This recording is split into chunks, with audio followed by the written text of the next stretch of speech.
안녕하세요. 혹시 너무 편안해서, 오히려 마음 한쪽이 좀 불안하거나 뭔가 좀 빠진 것 같다. 이런 느낌 혹시 받아보신 적 있으신가요? 네, 뭐랄까, 현대사회가 정말 놀라운 수준의 편리함을 주긴 하는데, 동시에 또 만성질환이나 뭐 정신건강 문제 같은 걸로 힘들어하는 경우도 진짜 많잖아요. 맞아요. 이게 참 아이러니하죠. 어쩌면 이 너무 당연해진 편안함이 어쩌면 문제의 일부가 아닐까. 이런 생각을 좀 해보게 됩니다. 음, 그럴 수 있겠네요. 네. 그래서 오늘 저희가 함께 좀 깊게 파고들 자료가 바로 이 질문과 관련된 식인데요. 마이크 레스터의 편안함의 습격, 원제는 The Comfort Crisis입니다. 아, 그 책이요? 네. 이 책 주장이 상당히 좀 도발적이에요. 우리가 지금 이 안락함이라는 어떻게 보면 보이지 않는 감옥에 갇혀 있다. 감옥이요? 네. 그래서 진짜 삶의 어떤 만족이나 성장은 오히려 좀 일부러, 의도적으로 불편함을 딱 마주할 때 찾아온다. 뭐 이런 이야기거든요. 흥미로운데요? 저자가 실제로 알라스카에 가서 33일 동안 술록 사냥을 한 경험이 있어요. 굉장히 극한 경험이죠? 와, 33일? 네.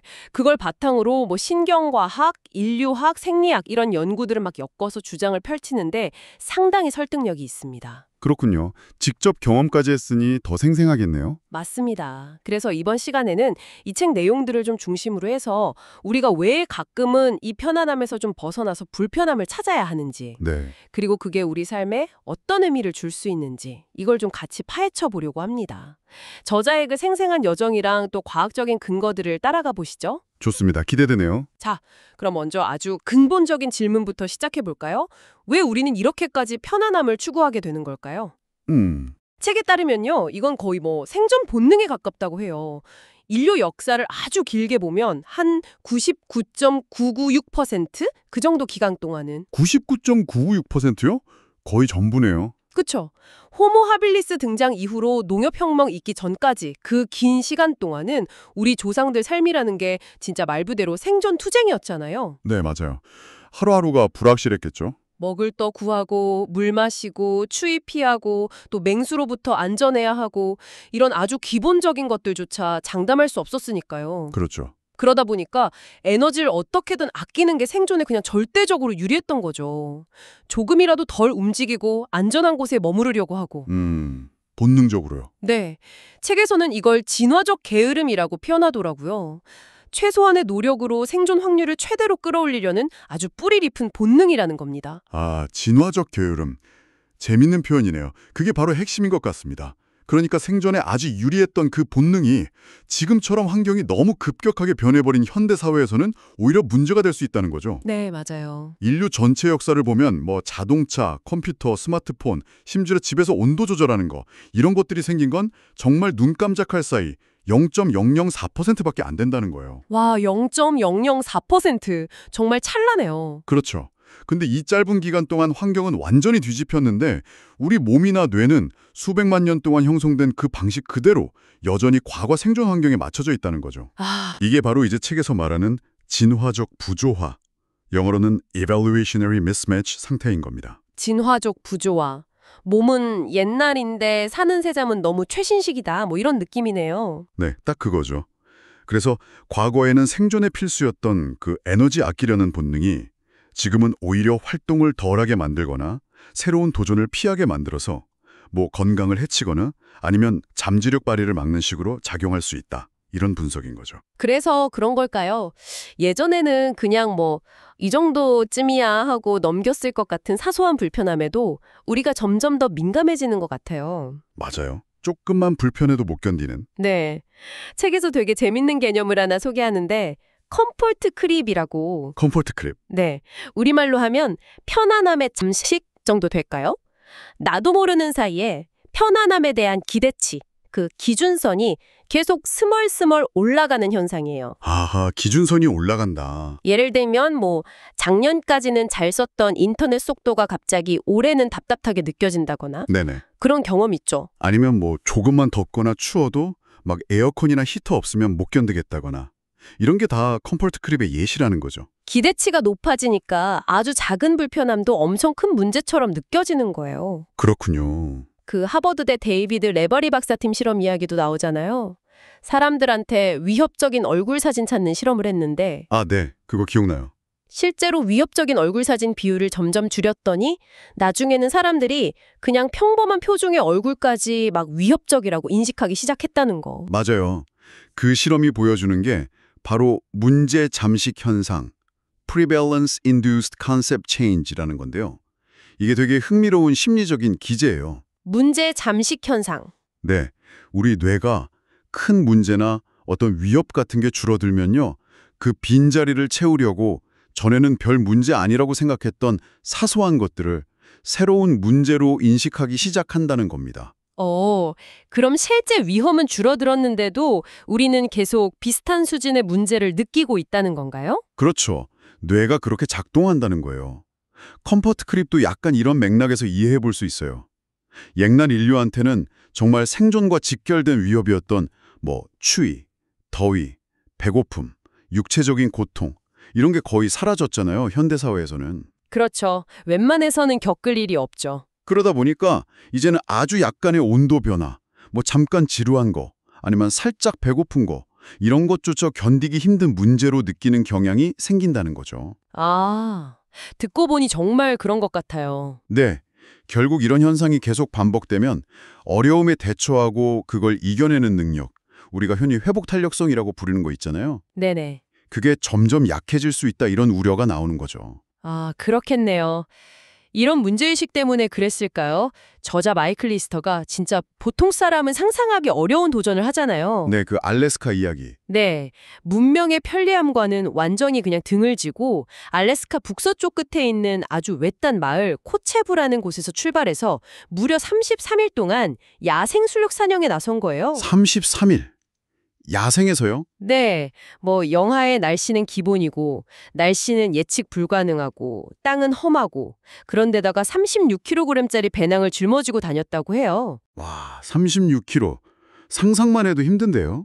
그렇죠. 물론 사냥 전문가인 도니 빈센트라는 사람이랑 같이 가긴 했지만 이건 거의 극한의 고생길인데 아니 편안함이 문제라고 하면서 왜 이렇게까지 극단적인 불편함을 일부러 찾아가는 걸까요? 이게 그냥 고통을 즐기는 그런 건 아닐 텐데요? 그렇죠.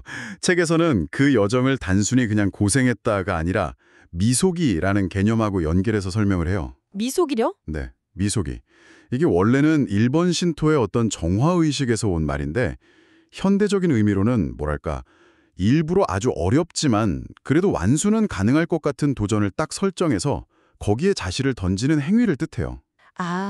의도적인 도전. 네, 핵심은 성공 확률이 한 50%, 그러니까 될지 안 될지 약간 불확실한 그런 계산된 위험을 감수하는 데 있는 거죠.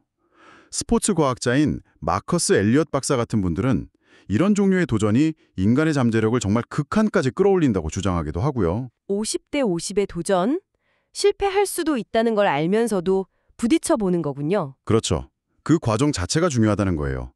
그래서 이스터의 알래스카 여정은 그냥 육체적으로 힘들었다 이걸 넘어서 어떤 통제된 환경 안에서 극한의 불편함을 일부러 경험함으로써 자기 정신적, 육체적 한계를 다시 한번 확인하고 또 삶의 좀 더 근본적인 부분과 다시 연결되려는 그런 의도적인 시도였다 이렇게 해석할 수 있는 거죠. 일종의 자기 발견 아니면 성장을 위한 좀 급진적인 방법이랄까요? 네, 그런 셈이죠. 그 극한의 여정 속에서 저자가 현대사회가 우리한테 약간 앗아 같다고 할까요?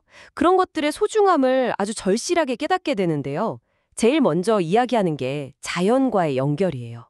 자연. 미국인들 93%가 하루 대부분을 실내에서 보낸다는 통계. 이거 보고 저 좀 충격받았거든요. 93%요? 와, 정말 거의 다네요. 네.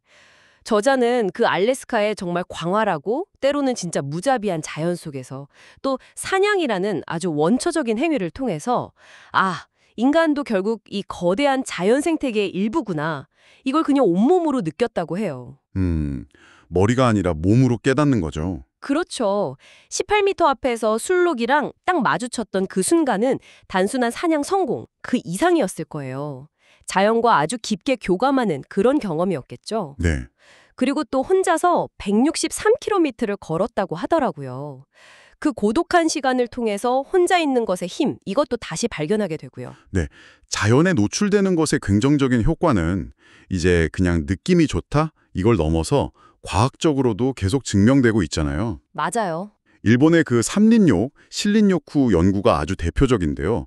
관련 연구들을 쭉 보면 자연 속에서 시간을 보내는 게 우리 몸이랑 마음에 미치는 영향이 꽤 명확해요. 구체적으로 어떤 효과들이 있나요? 예를 들어서 단 20분만이라도 자연 속에서 걸으면 스트레스 호르몬, 그 코르티솔 수치가 눈에 띄게 줄어들고요. 20분만요? 네. 그리고 숲에서 한 6시간 정도 머물면 기분도 훨씬 좋아지고 심지어 한 3일 정도 자연 속에서 지내면 면역세포 기능이 활성화되고 창의적인 문제 해결 능력 있잖아요. 그걸 측정하는 RAT 점수가 50%나 올라간다는 결과도 있어요. 와, 50%나요? 대단하네요. 네. 그리고 도시의 그 끊임없는 소음에서 벗어나서 자연이 주는 어떤 고요함, 침묵 속에 있는 것만으로도 엄청난 스트레스 해소 효과가 있는 거죠. 그 음향생태학자 고든 햄튼 같은 분은 진짜 조용한 곳을 찾아서 전 세계를 다니면서 소음 공해가 우리 정신에 얼마나 안 좋은 영향을 미치는지 계속 경고하기도 했고요. 자연과의 단절도 문제지만 또 하나 우리가 잃어버린 중요한 감각으로 지루함을 꼽더라고요. 아, 지루하며? 네, 통계 보면 현대인들이 하루 평균 거의 11시간 이상을 스마트폰이나 컴퓨터, TV 같은 스크린 앞에서 보낸대요. 11시간? 정말 많이 보네요. 그렇죠. 잠시도 쉴 틈 없이 계속 새로운 정보나 자극이 밀려오니까 말 그대로 지루할 틈이 없는 시대가 된 거죠. 근데 저자는 바로 이 지루함이 우리한테 꼭 필요하다고 역설해요. 지루함이 왜 필요할까요? 보통은 피하고 싶은 감정인데. 뇌가 아무런 외부 자극 없이 그냥 쉴 때, 그러니까 우리가 흔히 멍 때린다고 하잖아요. 그때 활성화되는 특별한 네트워크가 있대요. 디폴트 모드 네트워크, DMN이라고 부르던데요. 아, DMN 들어본 것 같아요. 네, 근데 우리가 스크린을 계속 보거나 뭔가에 집중하고 있으면 이 DMN이 제대로 작동을 못한대요. 그러니까 우리가 요즘 거의 경험하지 못하는 정신 상태라는 거죠. 이 DMN 활성화 상태가. 그렇죠. 그 디폴트 모드 네트워크 DMN이라는 게 뇌가 겉으로 보기엔 그냥 쉬고 있는 것 같을 때 오히려 더 활발하게 작동하는 뇌 영역들의 연결망이거든요. 쉬는 게 아니군요. 네, 맞아요. 근데 이 DMN이 하는 일이 정말 중요해요.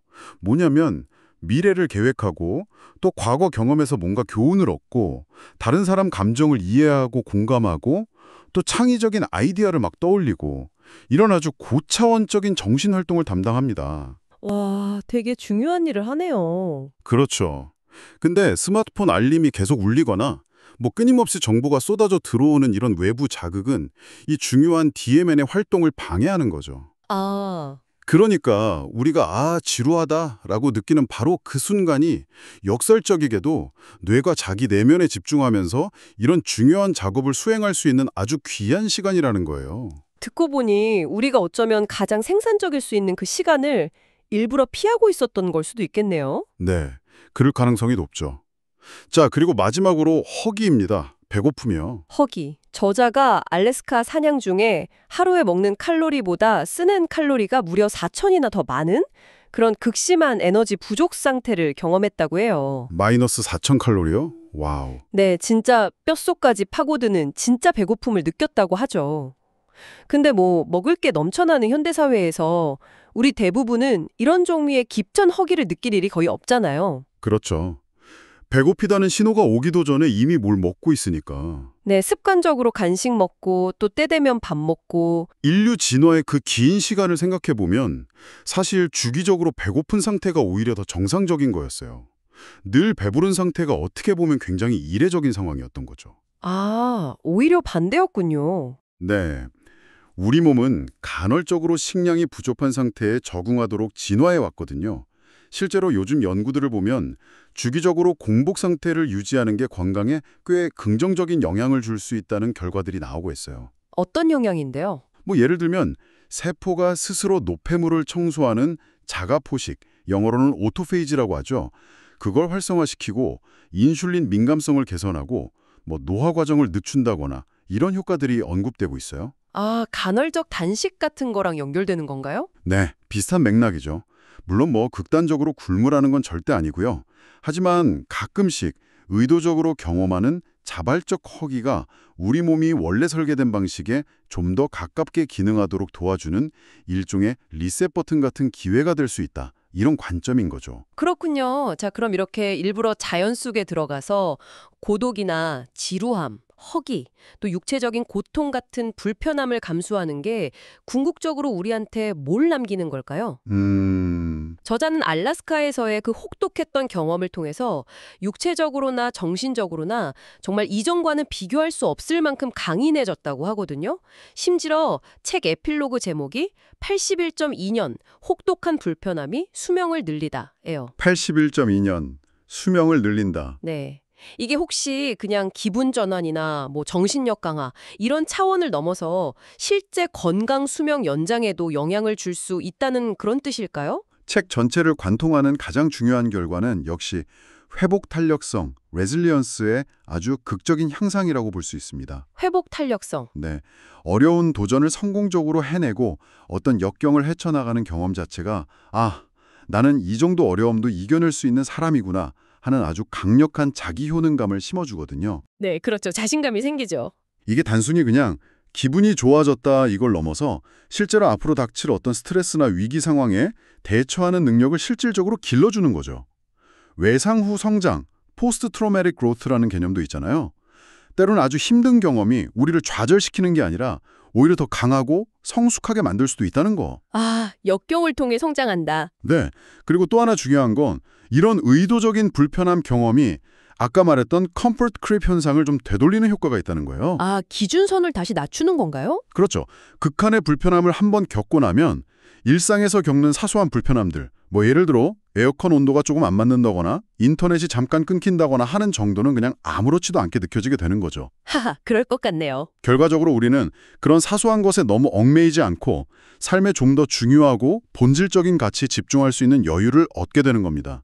스스로 만든 그 편안함이라는 안락한 감옥의 문을 열고 나와서 더 넓은 세상과 마주하고 또 자기 자신을 더 깊이 이해하게 되는 과정이라고 할 수 있겠죠. 네. 오늘 마이클 이스터의 편안함의 습격을 통해서 함께 살펴본 것처럼 우리가 너무나 당연하게 여기고 또 끊임없이 추구하는 그 안락함과 편리함이 어쩌면 우리의 성장 가능성을 좀 가로막고 또 삶의 진정한 의미로부터 우리를 멀어지게 하고 있는 건 아닐까 하는 생각을 다시 한번 하게 됩니다. 알래스카의 그 혹독한 환경 속에서 저자가 온몸으로 부딪혔던 그 불편함들, 살을 내는 추위, 지독한 배고픔, 깊은 고독, 견디기 힘든 지루함, 육체적인 한계, 이 모든 것들이 역설적으로 그를 더 강하게 만들고 더 회복력 있게 만들고 결과적으로는 더 충만한 삶으로 이끌었다는 그런 메시지를 던져주고 있는 것 같아요. 자, 이 이야기들이 지금 이 방송을 듣고 계신 당신에게는 어떤 울림을 주는지 궁금하네요. 이 책은 우리가 평소에 이거 문제다라고 느끼면서 스트레스 받는 많은 것들이 혹시 사실은 이 너무 편안해진 환경 때문에 실제보다 더 크게 부풀려진 건 아닌지 한번 돌아보게 만드는 것 같아요. 네, 아까 그 문제 잠식 현상 말씀이시죠? 네, 기억하시죠? 어쩌면 지금 당신을 좀 힘들게 하는 고민들 중 일부는 이게 정말 심각한 위협이라기보다는 나도 모르게 녹아져 버린 그 편안함의 기준선, 즉 컴포트 크립 때문에 유독 더 크게 느껴지는 그런 불편함일 수도 있다는 거죠. 그럴 수 있겠네요. 만약 그렇다면 그런 사소한 불편함에 계속 에너지를 쏟기보다는 당신의 진짜 성장과 어떤 의미 있는 삶을 위해서 기꺼이 마주할 만한 가치 있는 불편함은 과연 무엇일지 한번 생각해 보시는 건 어떨까요? 너무 거창하게 생각할 필요는 없을 것 같아요. 그쵸? 뭐 엘리베이터 대신에 계단을 한번 이용해 본다거나 네, 좋아요. 가끔은 스마트폰 잠시 내려놓고 그냥 조용히 산책을 한다거나 아니면 의도적으로 약간의 배고픔을 한번 느껴본다거나 하는 것처럼요. 네, 그런 작은 시도들이죠. 네. 일상 속에서 아주 작은 불편함이라도 스스로 한번 선택하고 경험해 보는 것. 어쩌면 그게 당신을 둘러싸고 있는 그 보이지 않는 편안함의 감옥에서 벗어나서 조금 더 넓고 깊은 삶의 영역으로 나아가는 첫걸음이 될 수 있지 않을까 싶습니다. 오늘 저희가 함께 나눈 이야기들이 당신의 삶에 작지만 좀 의미 있는 생각거리를 던져주었기를 바랍니다.